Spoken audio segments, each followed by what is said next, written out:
exactly what I want to say. In your body is a work of art. Take it out from me. I'm gonna start messing it up because I feel just like I'm messing it up. Now I'm calling out to God. Now please help me, 'cause I'm never gonna love again.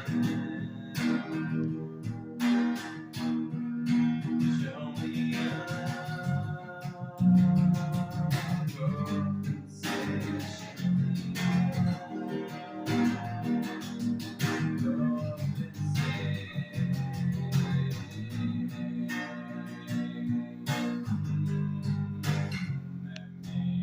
Right time, the right time.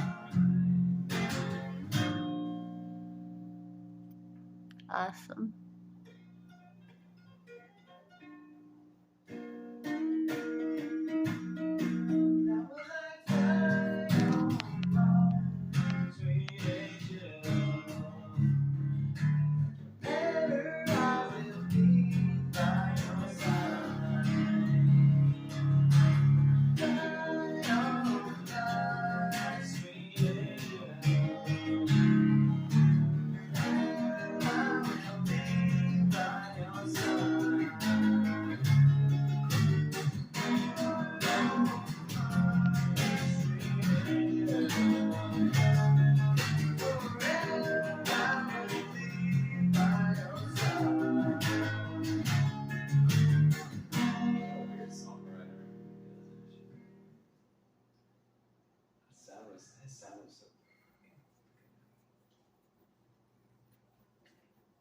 It sound good, baby.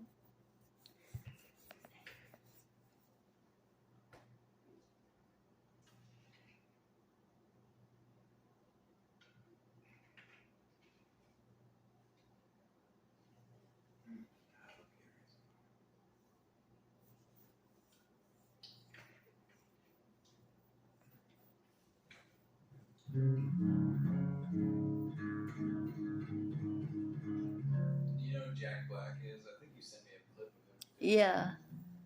You know, he had a band with this other guy named Kyle Gass or something. And they were called Tenacious D. And they did like a movie.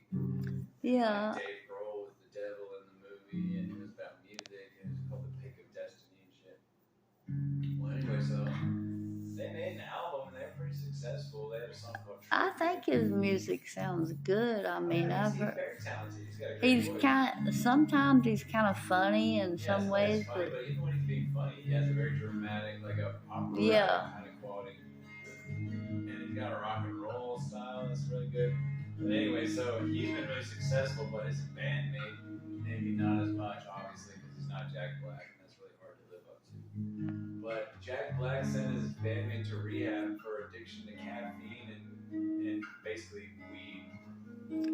Really? And sent him on a first class jet, and there was like an interview about it, and I was like, I don't know how I feel if I want to read this interview, but I guess it was like a good thing, but I also felt like maybe that was him overstepping a little bit, sending his, I don't know how much say this guy Kyle had in the matter, like, and I don't know how much of an addiction we're really talking about, like, was it like over the top, like ruining his life, because like I could understand that, but if it was just like he was like me or my brother, we like drink a few energy drinks and smoke some weed, is that like worth going to rehab over? But I figure he'd probably the one needed help. Jack Black. well, yeah, it's not Jack Black, it's the other guy, Kyle. Oh. Jack Black sent Kyle to rehab. Oh, okay. I don't think Jack Black has a substance abuse order. If he does, he hit it really well, or he's sober or whatever, you know. I don't know what Jack Black's status is. I don't know if he was ever an alcoholic who got help, or if he just never really partied that hard. He has to be smoking something with some of the shit he comes up with. I agree with you. I think he might be a story. Open the window, I got you.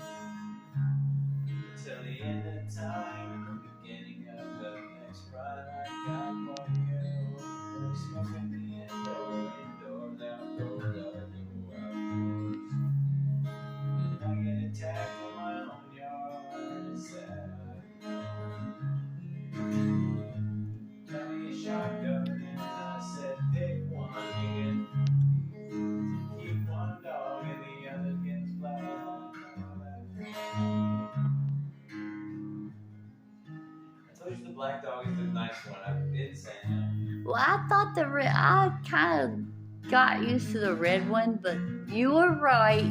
You were The right. red one was nice when it was in my yard, but that's the only time. If it's in its own yard, that's a mean dog. But the black one was cool. He let me pet him on the head and everything. The red one will bum rush and get that black dog. Yeah, it's the dog. Yeah, I mean, I got it on video, baby.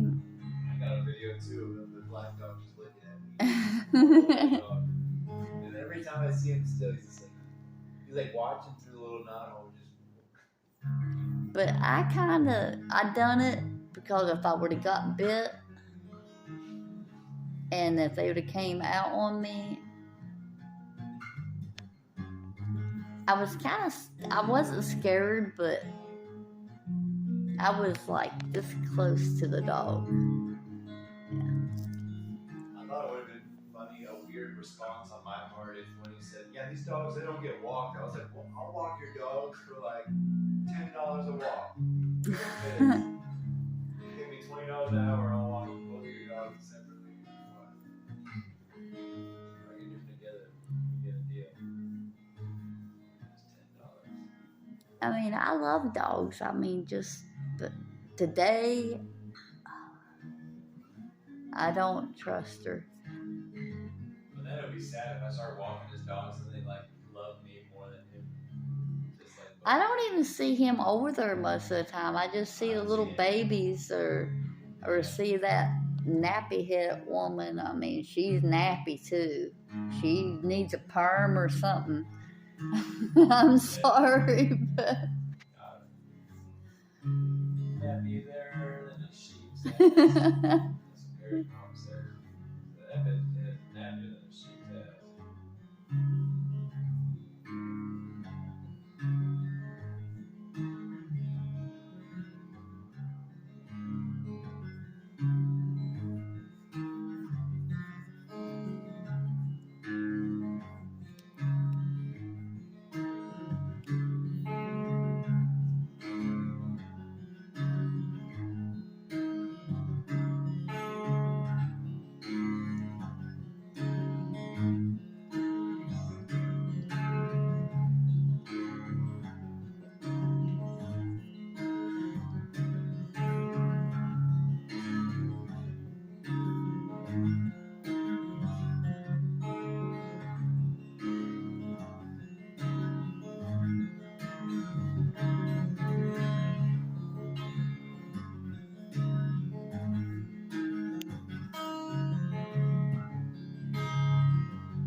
So when I got sober, there was this girl named Amanda who was from New York. She was like black, and then there was this guy named Nigel. He was like from like New Mexico or something. We had a lot of people, like Native American type people, come from New Mexico to the place. I don't know what that was about, but anyway, they ended up being a couple. She had a son named Jackson, and I wonder. I quit getting on Facebook in like 2018 or something. So I haven't kept up with any of these people at all, and I just wonder if they're still together. That's like almost 6 years ago. that would be. And I just wonder if they're still sober. I remember when, because that guy Nigel was in the program with me, and he was all like, so there's this, when you're in rehab, they give you a few opportunities throughout the day to like, if you're feeling like getting high, you can get it off your chest. This is called the burning desire portion of the meeting. Hell, that would make me want to go get high. Yeah. I mean. One time I was in rehab in both. So the very first rehab, I didn't want to be sober, but the two that I did later that were long-term rehabs, I actually wanted to be sober, so it wasn't hard. But yeah, a lot of people said meetings and various things made them want to get high. And I think it's because everyone in the room is admitting that they've been addicted or they're still addicted. And so it's like, it's the topic that they're talking about. Like, yeah, we all love to drink. It's like, so sometimes that makes people want to drink. And some people in rehab, the first one I went to, first long one I went to, the one in Alabama. This one guy said, "Yeah, these meetings, I feel like they're hurting me." He's like, he was saying like, I feel like I wouldn't want to drink more if I wasn't in the fucking meeting. That was fucked up. Like, damn, bro.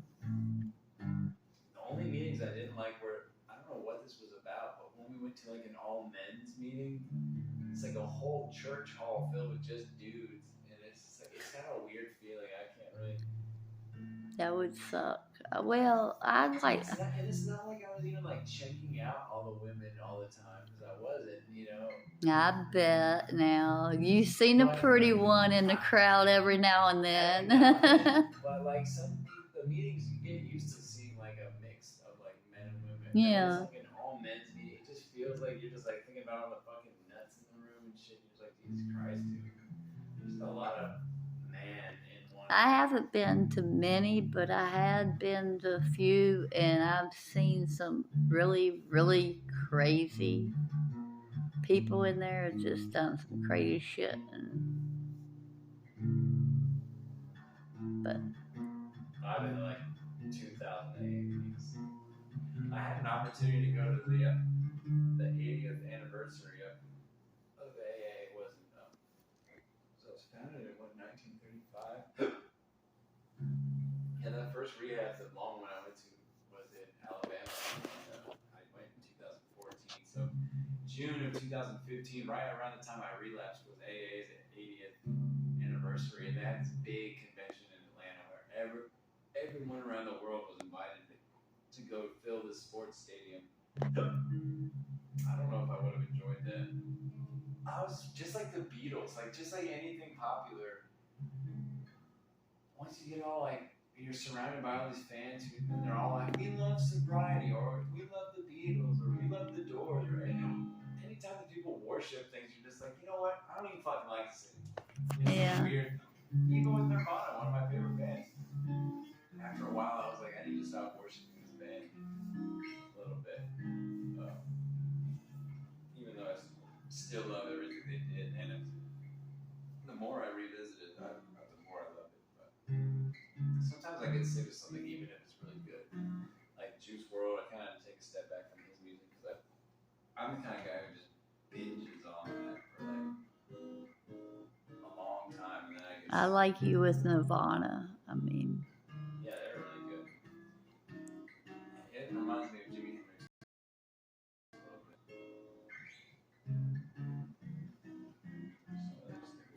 The weirdness of it all.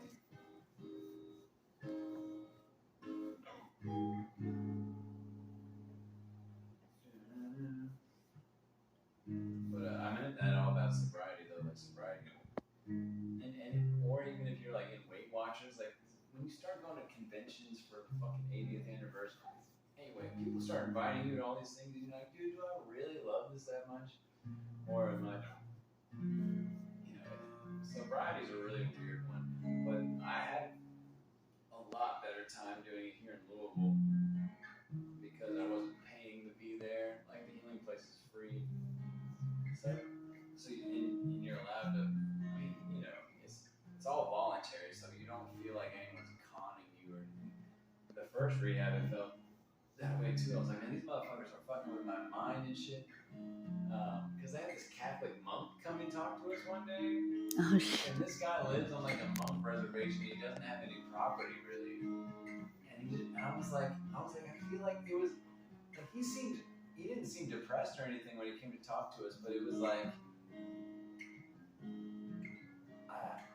it was just. You wonder if the teachers are like kind of depressed too because they have to hear all the stories.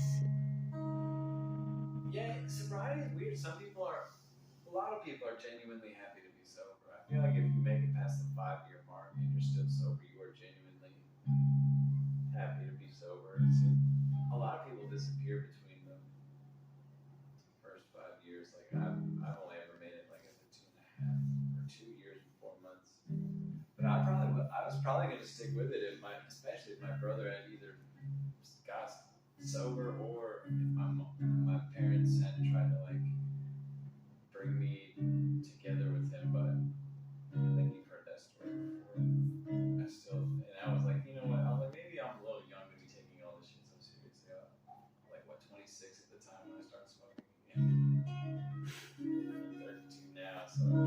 They say that shit though. It's kind of funny in recovery. Like, man, you'll be hitting that joint. You look up and 10 years won't pass you by. Mm-hmm. I believe that. I do believe that. But then you have to, in order to evaluate that question, you have to say, well, what is it that I'm really trying to do in life? And is it like, is the weed that I smoke helping me get to that goal? I would say yes. It helps me relax and it helps me In a way, and then I don't know, like beer kind of gives me different vibes, but when I smoke a bowl or a joint, I'm like mellowed out, and then I'm like, oh, fuck. It makes you think positive thoughts. Yeah. Usually Sometimes it's just like. You're already in a bummed out place. I mean, trust me, I've been smoking myself here for a long time, but having you here makes my trip better. Different things. The fact that it's painted and it isn't just all nasty with all my old stuff. And I love it. I should have painted more, but it looks remarkably better in here. it looks awesome. I mean, it has never looked this good. Ever. There's my pretty flowers that Ellis got me. I was wondering if you were filming